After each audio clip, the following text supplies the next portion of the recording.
पुस्तक का नाम धनवान बनने के गुप्त रहस्य। लेखक वेदमूर्ति पंडित श्री राम शर्मा आचार्य। ऑडियो 3। शीर्षक है धनवान कैसे बने। हमने ऐसी अगणित पुस्तकें पढ़ी हैं जिनमें धनवान बनने की विविध विधियां बताई गई हैं। हमने अनेक धनी व्यक्तियों के पास जाकर उनसे धन उपार्जन के उपाय पूछे हैं, परंतु कहीं भी कोई ऐसा उपाय न मिला जिसके द्वारा बात की बात में धन कमाया जा सके। विशेष व्यवसायों में सफलता प्राप्त करने के विशेष नियम हो सकते हैं, पर धनवान बनने का मूल तत्व यही है कि अपनी योग्यता बढ़ाइए, परिश्रम कीजिए, मितव्ययी बनिए और ईमानदारी को दृढ़ता के साथ पकड़े रहिए। इन थोड़े से शब्दों को तुच्छ मत समझिए। इसमें लाखों विद्वानों का तत्व ज्ञान और करोड़ों श्रीमानों का अनुभव कूट कूट कर भरा हुआ है। यह धनी लोग जो तुम्हें बहुत पैसे वाले दिखाई पड़ते हैं, एक दिन गरीब ही थे। जब उन्होंने थोड़ी आमदनी को सुव्यवस्था से खर्च करना सीखा तो उनके पास कुछ बचा और कुछ बचत चक्रवृद्धि ब्याज के सिद्धांत से बढ़ते बढ़ते इतनी हो गई। एक बात कुछ दुखी दरिद्र लोग मिस्टर ब्राइट के पास ऐसा उपाय पूछने के लिए गए जिससे वे अमीर हो जाएं। मिस्टर ब्राइट ने उनसे कहा, सज्जनों, आप लोग कठिन परिश्रम करें, किसी काम को छोटा समझकर शर्म ना करें, कम खर्च करें और ईमानदारी से रहें। इसी से आप लोग अमीर बन जाएंगे। मैं किसी जादू से अमीर नहीं बना हूँ और ना ही किसी जादू के बारे में जानता हूँ जो आप लोगों को अचानक छप्पर फाड़कर धनवान बना दे।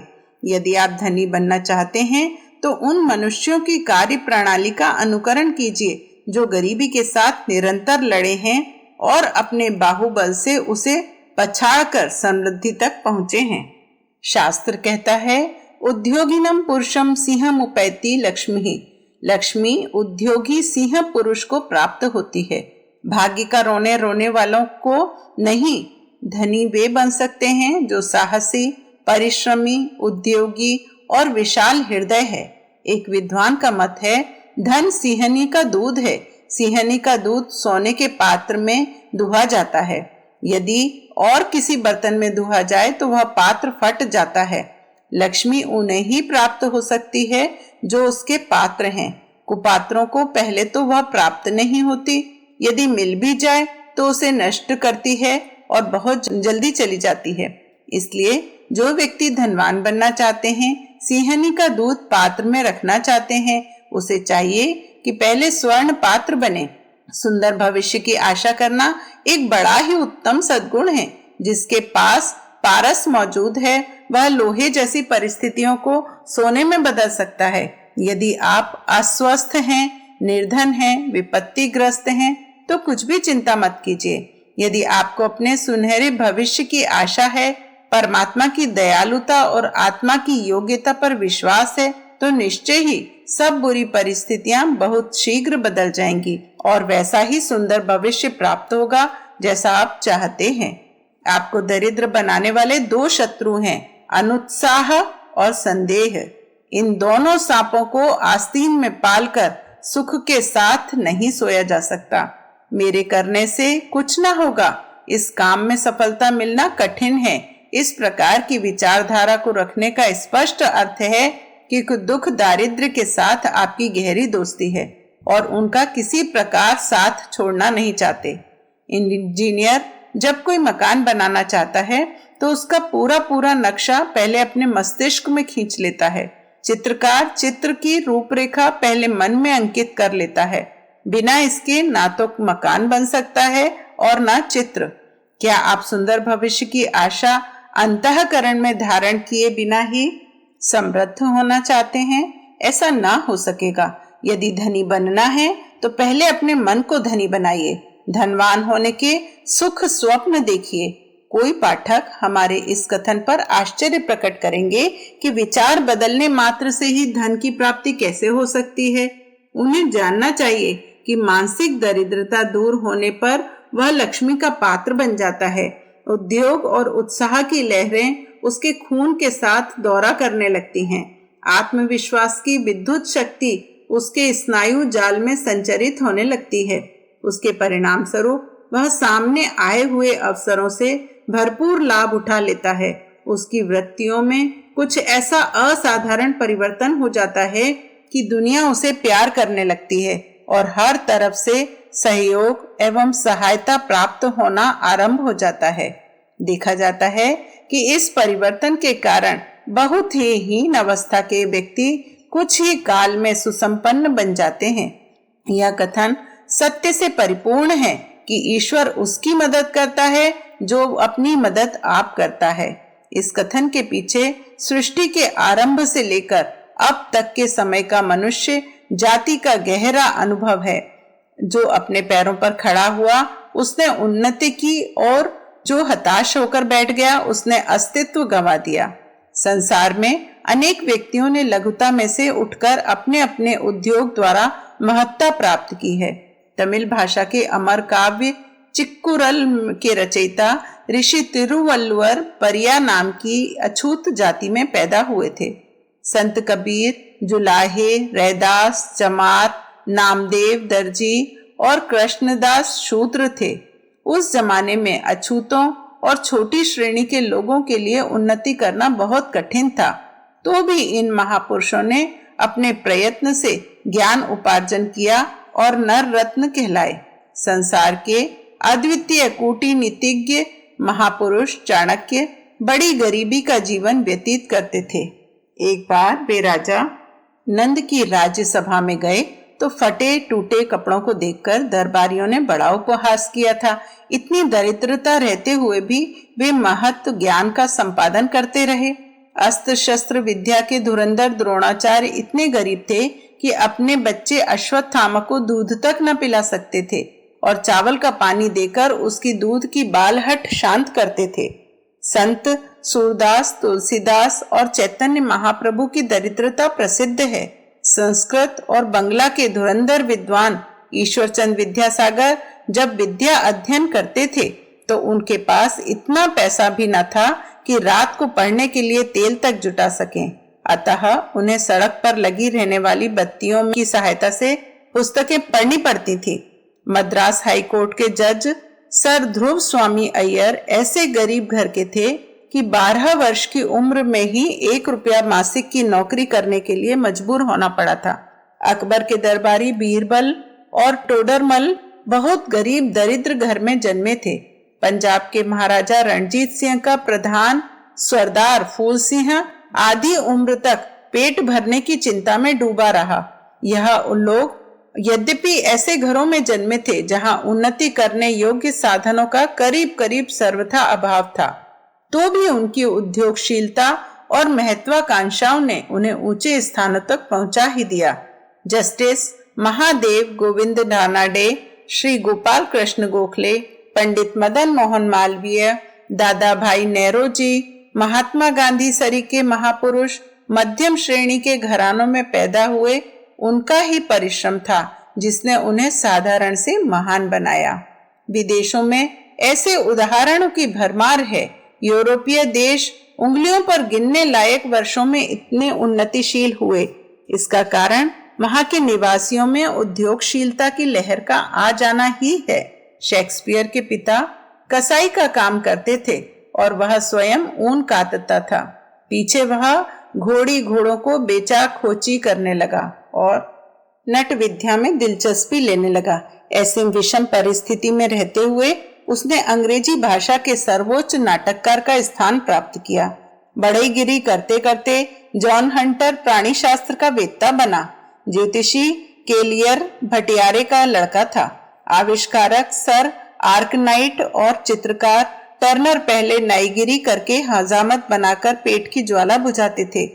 वेन जॉनसन कन्नी वसूली कर लेकर राजगिरी करते था। दीवारें चिंता पर साथ ही पुस्तकें पढ़ता। एक दिन वह प्रसिद्ध नाटककार हुआ। रिव्यू के संपादक गिफडे और रेवेंडर लिविंगस्टन कोली थे। अमेरिका के राष्ट्रपति एंड्रयूस जॉनसन एक बार वॉशिंगटन नगर में व्याख्यान दे रहे थे तो किसी ने उन पर ताना कसा कि दर्जीगिरी की बात भूल गए क्या। जॉनसन ने इस पर कुछ भी बुरा न माना और उत्तर दिया कि मैं दर्जीगिरी की बात कभी नहीं भूल सकता, क्योंकि उसी पेशे से मैंने बहुत उम्र तक अपनी गुजर बसर की है। आज मैंने यह पेशा छोड़ दिया है। तो भी उस समय के सद्गुण, सद्व्यवहार, अच्छा काम करना और समय की पाबंदी करना अब भी मुझ में मौजूद है। मुझे यह कहने में कोई झिझक नहीं कि इन 3 गुणों ने ही मुझे इस स्थान तक पहुंचाया है। दर्जीगिरी की याद दिलाना मेरे लिए तानाकशी का नहीं वरन गर्व का विषय है। बोर्टर का सुप्रसिद्ध धर्माचार्य डॉक्टर जॉन प्रीडा ने एक बहुत गरीब घर में पैदा हुआ था। जब शिक्षा प्राप्त करने का कोई साधन उसे दिखाई न दिया तो एक कॉलेज के छात्रावास में बावर्ची की नौकरी कर ली और साथ ही पढ़ता रहा। अंत में एक दिन वह इतने ऊंचे पद पर पहुंचा। इंग्लैंड का अपने समय का सर्वोच्च जज सर एडर्स पहले एक अदालत का चपरासी था। धीरे धीरे कानून पढ़ता रहा और उन्नति करता गया। जब किसी मनुष्य में महत्वाकांक्षा जागृत होती है और वह चाहता है कि कोई बड़ा काम करूं या बड़ा बनूं, तो उसकी इच्छा ही उसके लिए अनेक प्रकार के साधन और सुविधाएं इकट्ठा कर देती है। फर्गुसन कपड़ों के अभाव में भेड़ का चमड़ा ओढ़कर पहाड़ी पर चले जाते और आकाश का अध्ययन करते। इसी प्रकार के प्रयत्नों से उन्होंने खगोल विद्या सीख ली। सर जे रेनाल्ड कहा करते थे कि हर कोई व्यक्ति बुद्धिमान एवं सुयोग्य बन सकता है यदि वह परिश्रम और धैर्य को अपना ले। मेहनत व खराद हैं जो उन्नत बुद्धि को और अधिक चमकाती हैं एवं मंद बुद्धि की मंदता को दूर कर देती हैं। सर बक्सटन का मत है कि असाधारण उद्योग करने से साधारण साधनों से भी बेड़ा पार हो सकता है। यह ना सोचना चाहिए कि हमारे पास धन विद्या की कमी है, इसलिए हम क्या कर सकते हैं। कालिदास जवान उम्र तक निरक्षर थे। विवाह होने पर जब उनकी पत्नी ने ताना दिया तो पढ़ने लगे और अंत में अपने समय के सर्वश्रेष्ठ पंडित प्रख्यात हुए। रेलगाड़ी के आविष्कारक स्टीफेंसन जवानी तक फूटा अक्षर न जानते थे। जॉन हंटर ने गदहा पचीसी बीत जाने पर ओलम सीखी। रामकृष्ण परमहंस, संत कबीर, छत्रपति शिवाजी, महाराणा रंजीत सिंह जी और सम्राट अकबर नहीं के बराबर पढ़े लिखे थे, पर उससे उन्नति में बाधा नहीं पड़ी। इस प्रकार किसी वस्तु को प्राप्त करने की तीव्र इच्छा करना आवश्यक है। उसी प्रकार कठिनाइयों से न घबराने, असफलता से निराश न होने और विपत्ति में धैर्य धारण करने की भी जरूरत है, क्योंकि एक दिन में कोई मनुष्य सफल नहीं हो सकता।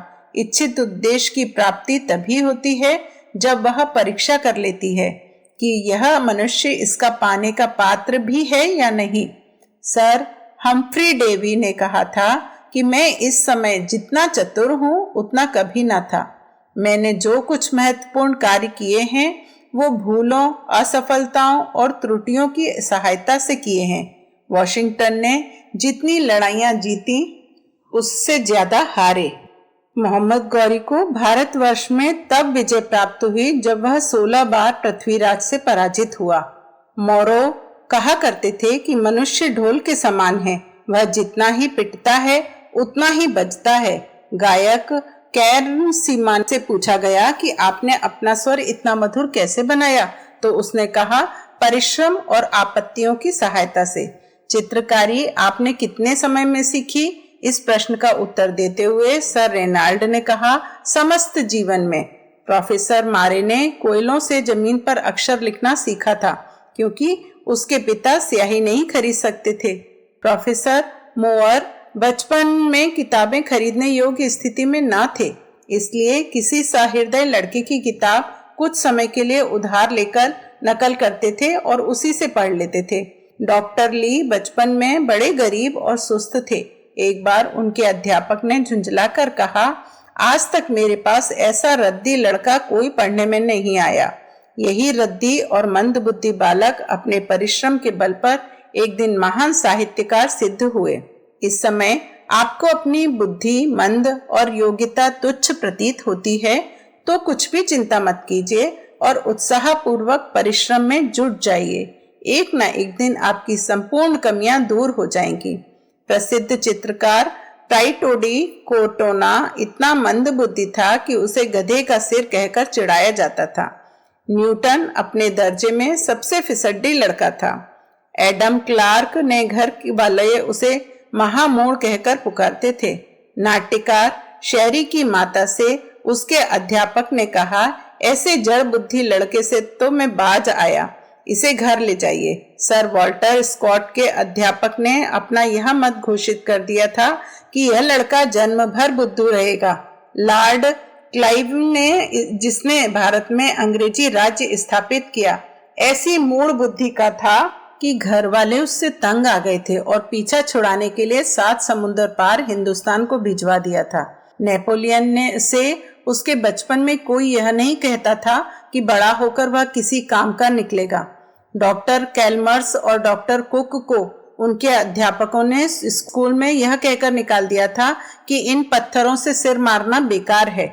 मनुष्य जाति का महान सेवक जॉन हावर्ड लगातार 7 वर्ष तक पढ़ता रहा, पर उसे फूटा अक्षर ना आया। ये उदाहरण बतलाते हैं कि जन्म से ही यदि चतुराई ना हो तो कोई हर्ज नहीं है, वह उद्योग द्वारा इच्छानुसार बढ़ाई जा सकती है। लगातार चलते रहने वाला कछुआ आलसी खरगोश की अपेक्षा जल्दी रास्ता पार कर लेता है। महाशय डेवी कहते थे कि जैसा कुछ मैं हूँ वैसा मैंने अपने को खुद बनाया है। अध्यापक या अभिभावक किसी मनुष्य की उन्नति में उतनी सहायता नहीं कर सकते जितनी कि वह खुद अपनी कर सकता है। लेडी मानगेट ने कहा था, नम्रता खुद तो बिना मोल आती है, पर उससे दूसरी सब चीजें खरीदी जा सकती हैं। महारानी एलिजाबेथ का कथन है कि अगर मैं विनयशीलता और मधुर भाषण के गुण हों तो लोगों के दिलों को जीत सकते हैं और उनका प्रेम तथा धन दोनों ही प्राप्त कर सकते हैं। विलियम ग्रांट और चार्ल्स ग्रांट नामक 2 किसान बालक एक गांव में रहते थे। पास की नदी में एक बार बाढ़ आई तो उनका घर पूरा और खेतीहर सब बह गए। बेचारे अनाथ निस्सहाय होकर परदेश के लिए निकल पड़े। छोटे होने के कारण ज्ञान बहुत कम था, इसलिए वे नहीं जानते थे कि कहाँ जाया जाए। चलते चलते वे एक पहाड़ी पर पहुंचे और वहां दिशा भी भूल गए।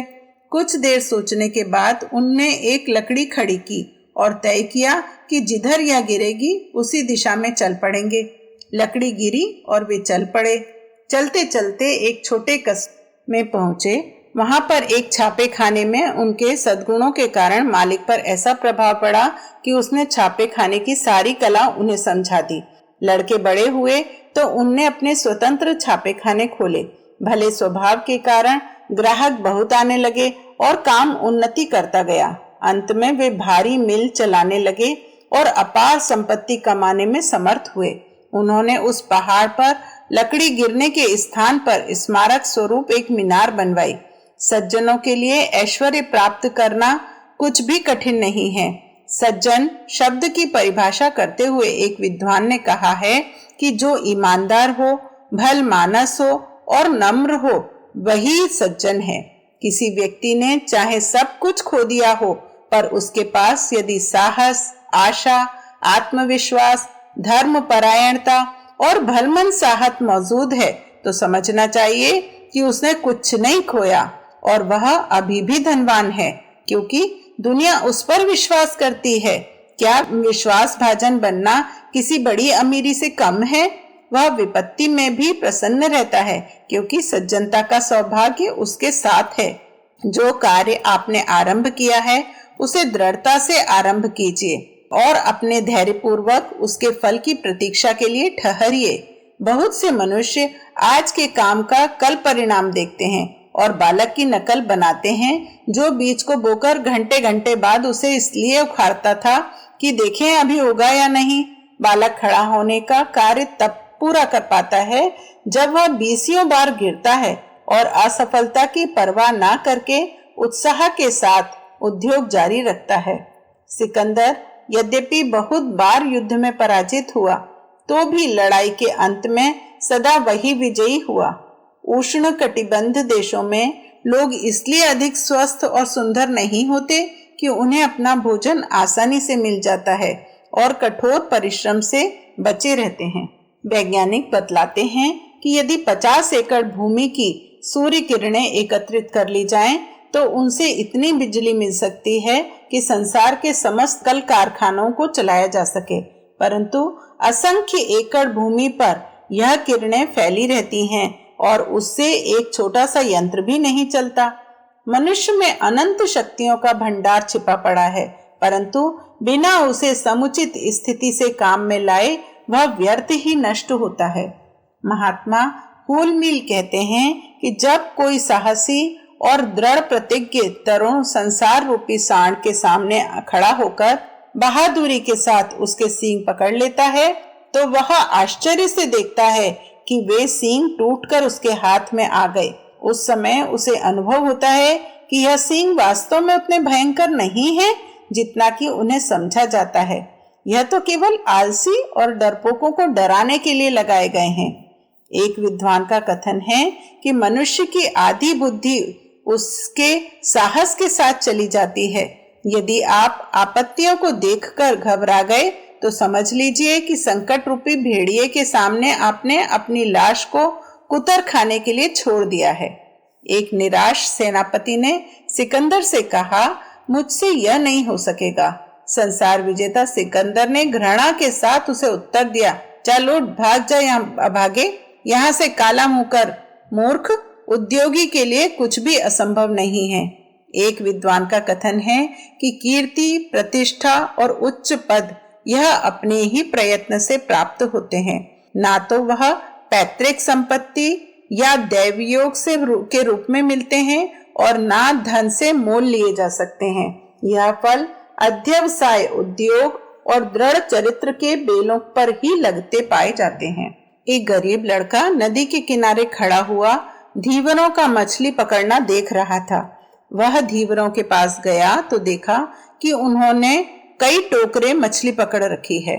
लड़के ने एक ठंडी सांस भरी, काश इनमें एक टोकरी मुझे मिल जाती तो बेचकर कई दिन के लिए भोजन सामग्री खरीद लेता। एक सहृदय धीवर ने उसकी बात सुन ली और उसे बुलाकर कहा, यदि तुम 1-2 घंटे मेरा काम करो तो तुम्हें एक टोकरी मछली दे सकता हूँ। लड़का रजामंद हो गया। धीवर ने एक वंशी मछली पकड़ने का कांटा लड़के के हाथ में दी और पास के घाट पर बैठाकर आदेश दिया कि जो मछली फंस जाए उन्हें उठाकर इस टोकरे में रखते जाना। लड़का वैसा ही करने लगा। 2 घंटे भी पूरे नहीं हुए थे कि वह टोकरी भर गई। तब धीवर ने उसे वह टोकरी दी और कहा, मैं तुम्हारे ही धन से अपना वचन पूरा करता हूँ और तुम्हें उपदेश देता हूँ कि जब दूसरों को अपनी इच्छित वस्तु प्राप्त करते हुए देखो तो मूर्खों की तरह खड़े खड़े तमाशा ना देखो, वरन अपना जाल लेकर तुम भी बैठ जाओ। अगला शीर्षक है मितव्ययिता। एक मनुष्य किस प्रकार पैसा कमाता है, खर्च करता है और बचाता है, यह देखकर उसकी बुद्धि की परीक्षा की जा सकती है। यह ठीक है कि धन संग्रह के लिए ही नहीं, पर यह भी ठीक है कि पैसे को तुच्छ ना समझना चाहिए। कहते हैं, खाली बोरा सीधा खड़ा नहीं रह सकता। जब तक उसका पेट ना भरा होगा तब तक वह बार बार खड़ा करने पर भी अपने पैरों पर ही बैठ जाएगा। समझदारी, उदारता, दूरदर्शिता जैसे महत्वपूर्ण गुण ईमानदारी से संबंध रखते हैं। दरिद्र मनुष्य कभी कभी विवश होकर भी अन्याय, अधर्म और अकरणीय कामों को करने में प्रवृत्त होते देखे जाते हैं। चतुर कौन है? इस प्रश्न के उत्तर में एक विद्वान ने कहा है कि जो पैसे को उचित रीति से कमाना, खर्च करना और बचाना जानता है वही बुद्धिमान है। पैसों का वही सदुपयोग कर सकता है जो बचा सकता है, जो बचा सकता है, जो मेहनत करके कमाता है। यदि कहीं से झटके का माल हाथ लग जाए तो वह फिजूल खर्ची में उड़ जाएगा। कहते हैं कि चोरों के महल नहीं देखे जाते। ठीक भी है, जिसने उपार्जन में श्रम नहीं किया वह उसकी कदर नहीं कर सकता। और भगवती लक्ष्मी इतनी निर्लज्ज नहीं है जो अपमानित होकर भी किसी के द्वार पर अधिक दिन तक पड़ी रहे। कुछ व्यक्ति ऐसे भी अदूरदर्शी देखे जाते हैं जो आज की कमाई को आज ही खर्च कर देते हैं। शहरों के कई धोबी, मोची, तांगे वाले या ऐसे ही दूसरे कारीगर 50-100 रुपया रोज कमाते हैं, पर दूसरे दिन के लिए नहीं बचता। ताड़ी, शराब, गांजा या इधर उधर की मटर गश्ती में उनकी सारी कमाई खर्च होती रहती है। जीवन भर कमाते हैं पर ना तो बच्चों को शिक्षा दिला पाते हैं और ना व्यवस्थित सुखमय जीवन व्यतीत करते हैं। मरने के बाद इतना भी नहीं छोड़ जाते कि बाल बच्चे साल 6 महीने बैठकर खा सकें। फिजूल खर्ची एक प्रकार का देशद्रोह है, क्योंकि इससे बेकारी, निराश्रयता, लाचारी और दुर्वृत्तियों की वृद्धि होती है। सुकरात कहा करते थे, जो देश की उन्नति करना चाहते हैं वे पहले अपनी उन्नति करें। अपव्ययी मनुष्य कोई बड़ा काम ना कर सकेंगे और ना आत्मसम्मान ही कायम रख सकेंगे। मिस्टर कॉब्डेन ने एक बार गरीबों को संबोधित करते हुए कहा था, दुनिया में अमीर गरीब का भेद नहीं है। अमीर गरीब का यथार्थ नाम मितव्ययी और अपव्ययी है। कितनी अच्छी बात है। अमीर गरीब का यथार्थ नाम मितव्ययी और अपव्ययी है। जो लोग बचाने के सिद्धांत पर काम करते हैं वे एक दिन अवश्य समृद्ध बन जाएंगे, और जिन्हें फूकने व उड़ाने का चस्का है वे गरीब रहेंगे। खर्च करने में सावधान रहने वाले लोगों ने मिल, कारखाने और जहाज बनवाए हैं।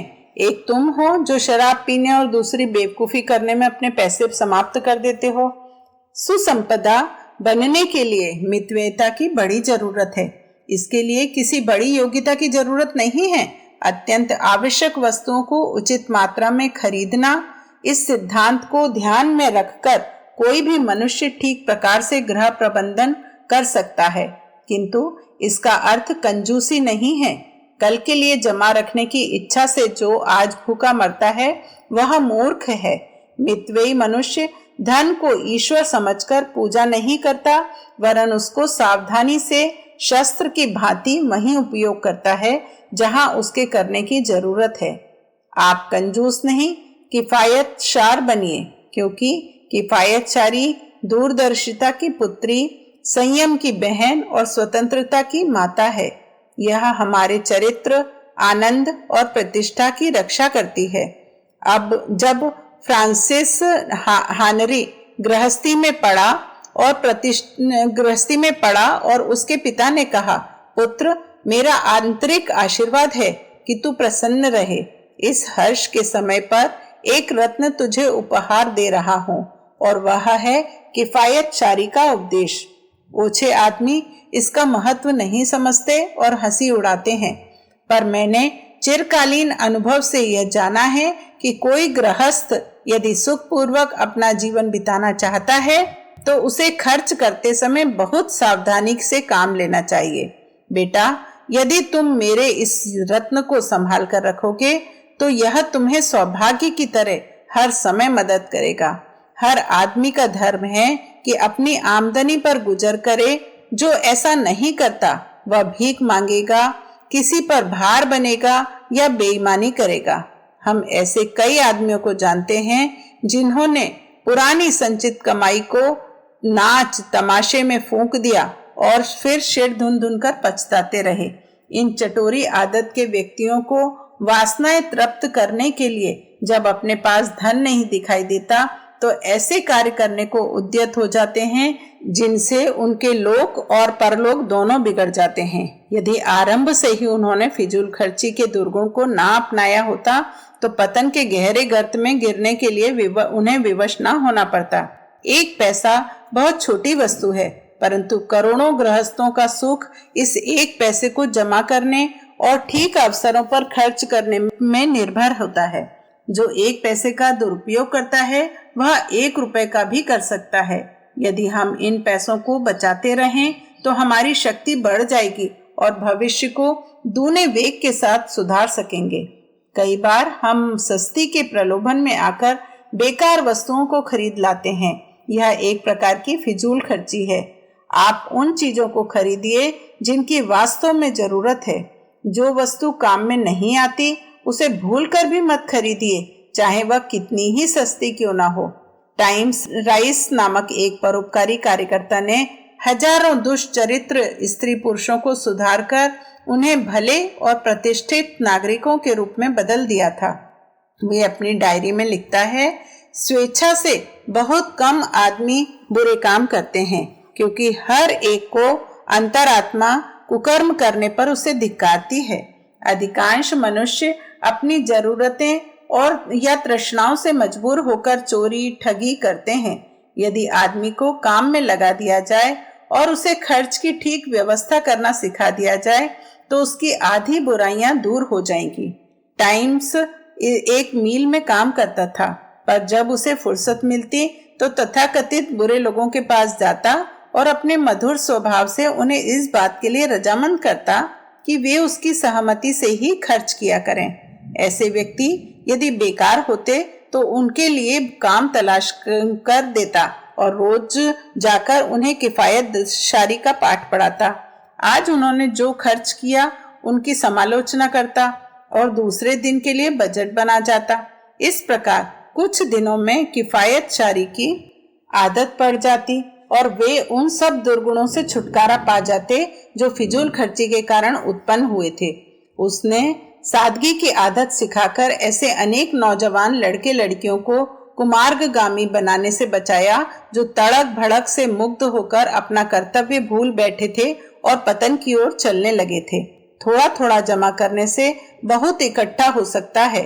ईरान का एक करोड़पति आस्टर ओल्ड शुरू में बड़ी गरीबी का जीवन व्यतीत करता था।